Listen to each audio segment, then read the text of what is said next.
Trabalho de filosofia. Júlia Carvalho, Débora Cavalcante e Sofia Ellen, segundo ano C. Tema: violência e ideologia.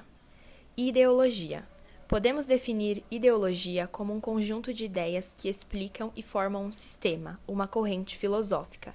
Ideologia é uma forma de se ver o mundo. A ideologia apresenta os seguintes aspectos: caráter representativo. Trabalha com criações mentais e simbologias, com o objetivo de dar significado às relações sociais. O caráter prescritivo. Funciona como um conjunto de valores que estabelecem normas na sociedade, favorecendo a ordem social estabelecida. O caráter universalizador. Produz uma aceitação geral em torno de valores e ideias, que beneficiam alguns, mas separando-as como se fossem do interesse de todos.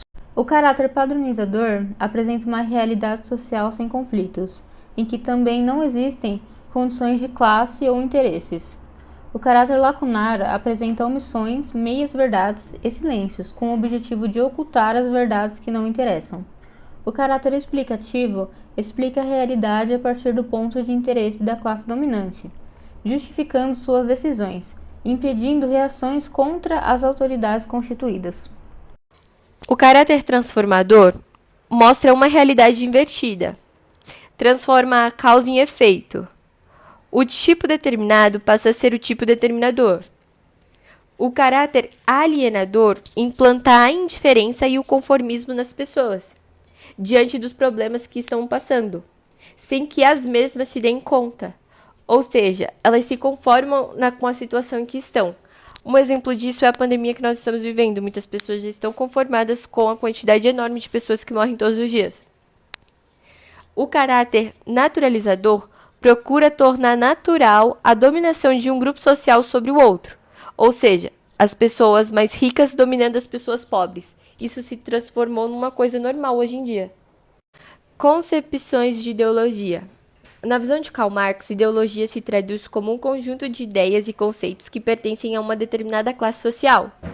Para ele, a sociedade é constituída de uma estrutura e de uma superestrutura, sendo que a estrutura determina a superestrutura e os meios de produção material modelam as instituições sociais. Desse modo, a religião, a política, a arte, a filosofia, a sociologia e a educação são produtos da ideologia, pois elas se manifestam de acordo com os interesses das classes sociais a quais pertencem.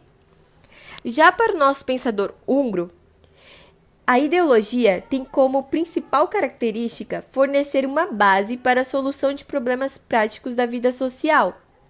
Para ele, a sociologia surgiu desde o momento em que o ser humano se organizou coletivamente em sociedade. Por isso, a ideologia não tem necessariamente um aspecto dissimulador da luta de classes, visto que sua gênese seria anterior ao surgimento das classes sociais. Para Antônio, a ideologia é como se fosse um cimento, porque ela garante a coesão social, visto que ela vai interferir muito, ela reflete também na concepção de mundo que as pessoas têm. Ela permite a movimentação do ser humano no meio em que ele vive. Violência. Podemos definir violência como um comportamento ou atitude que provoque prejuízo a uma pessoa, quer seja de natureza física, espiritual, moral ou material. A violência pode ser classificada em 5 tipos básicos. Violência física, que consiste no uso abusivo de força física por parte de uma pessoa sobre outra, provocando danos materiais e fisiológicos. É visível, pois gera danos corporais imediatos. Violência psicológica e verbal, que consistem em um tratamento desumano às pessoas, como o desrespeito, a rejeição, a discriminação, depreciação e a indiferença. Não é visível, pois gera danos emocionais de longo prazo. Também consistem em agressões feitas com palavras, geralmente acompanhadas de gritos e insultos, com comportamentos abertamente transgressores e visíveis, para humilhar o oponente. Violência econômica. A violência econômica consiste no controle financeiro abusivo do agressor sobre a vítima. No ambiente doméstico, a vítima pode ser manipulada com a restrição de alimentos e recursos para impedi-la de sair de casa. No ambiente macroeconômico, está relacionado com a cobrança exagerada de tarefas bancárias, impostos do governo ou contas públicas.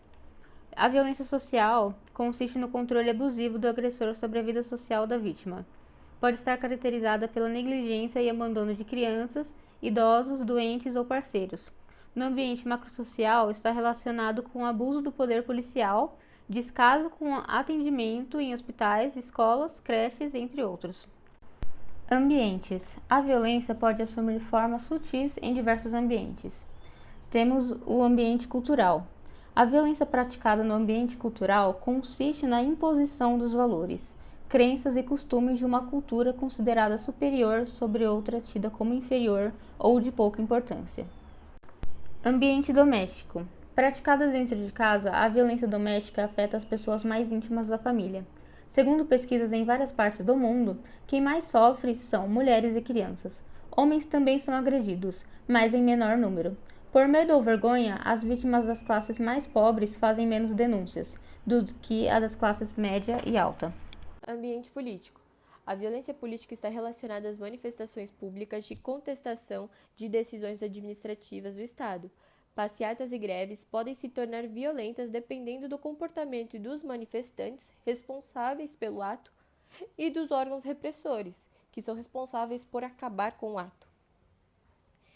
O ambiente urbano, apesar de ter todo o aparato para reprimir a violência, para que não haja nenhum tipo de violência na cidade, tem sido palco para grandes manifestações criminosas e agressivas.